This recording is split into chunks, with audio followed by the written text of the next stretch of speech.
certain people need to be ostracized, but I would say only if they are just so damn destructive and they've demonstrated they will not turn away from it. So, Right. it was a conversation that I was listening to the other day about nature is spirit. So, I mean, just talking about what you're saying about spirit and understanding that component about how we're connected to nature. So, we have removed ourselves because that's the European way, right? Like they go and destroy everything, every part of nature, and we have followed suit in that, just like we have followed suit in a lot of things. So, what about those that don't have the resources? So, I mean, we're in the middle of a pandemic, right? So there's a Mhm. lot of people who have lost their jobs. So how do we build resources with one another so that we can properly educate ourselves and build at the same time and do all these things? Because we're behind, so we have to do all these things simultaneously.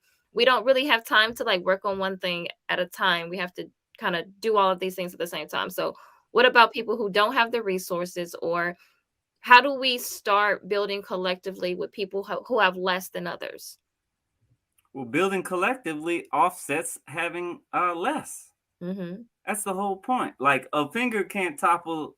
Uh, uh, uh, uh, you can't knock my. You can't knock your opponent out with your finger, but you knock your opponent. You bring your fingers together. You make a fist. You hit him with that fist. Bam. That's what. When you don't have the resources individually, then you collectively you pool the resources and deploy those resources to the problem. But here's the thing, again, we're back. I'm going to take it back to the spirit. We can't do that as much because we don't have unity. And we Mhm. don't have unity because a lot of times we don't have trust. We don't Right. trust one another. And sometimes we don't have trust for one another because we're so busy starving away at the bottom of Maslow's hierarchy of needs that sometimes we steal from our neighbors instead of loving our neighbors. And because we steal from our neighbors sometimes, and they know we done stole, then when we come to the door and say, "Hey, let's pool our resources, let's do something collectively," they're like, "Ain't you the motherfucker that just stole from me the other day? I'm not working with you." Mhm. The Mhm. trust is the glue that holds it all together. Trust is spirit. You can't put your finger on trust. You can't buy it from the store. You just have to behave in a trustworthy fashion, and then you will be trusted, and then you can get together and build. And then it don't matter if you only got $20, because she got 100 and she got 1,000, and we've all demonstrated trust, and we got together and we tackled our collective issue in a collective way instead of Mhm. being individuals who don't have resources and are not making the fists. Mm. Mhm. I So, think go ahead. Go ahead, no, brother. no, go ahead. You sound like you had a thought. Okay, so you just talked about like that person, like if that person stole from you, and understanding kind of that why people steal and all that, because they don't have what they need. But do we create a code within our collective where if someone does something like stealing or whatever it may be, to ostracize or remove that person from the collective? When it comes to ostracizing, I'm a fan of it, but I think it should be used as a last resort, because reform and rehabilitation is the ideal uh, outcome. Because look. I don't know about you two, but I didn't start here.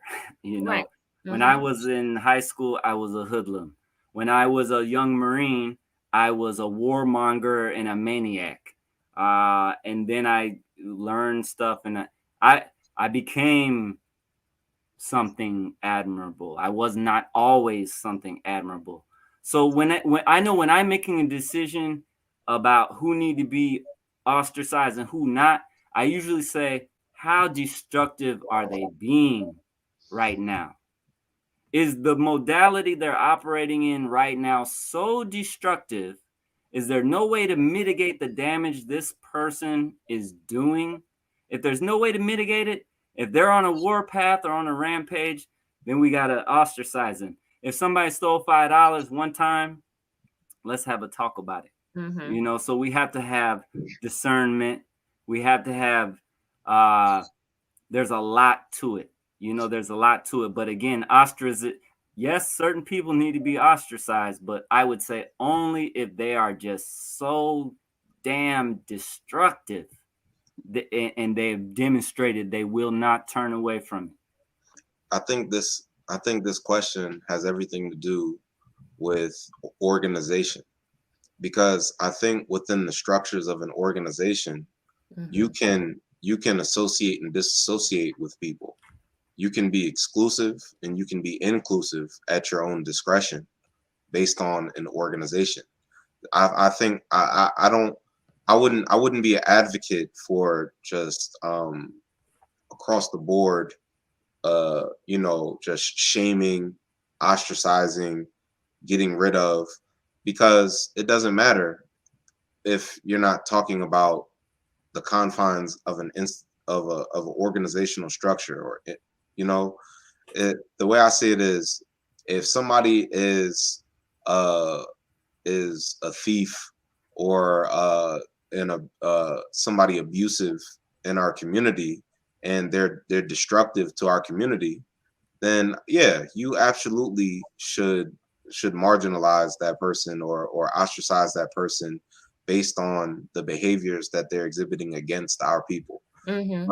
But at the same time, I agree with what you were saying, Brother Hannibal, about, we all were once someone, and then we become who we are. Malcolm X said, there's no shame in having once been a criminal. The shame is in remaining to be a criminal, right? So the thing is, it's like, sometimes if that's somebody's walk in life, for them to have to navigate criminality to find themselves, then that is a walk that they will have to take alone. That's not a walk that the rest of our people are should be inclined towards, or should be led toward.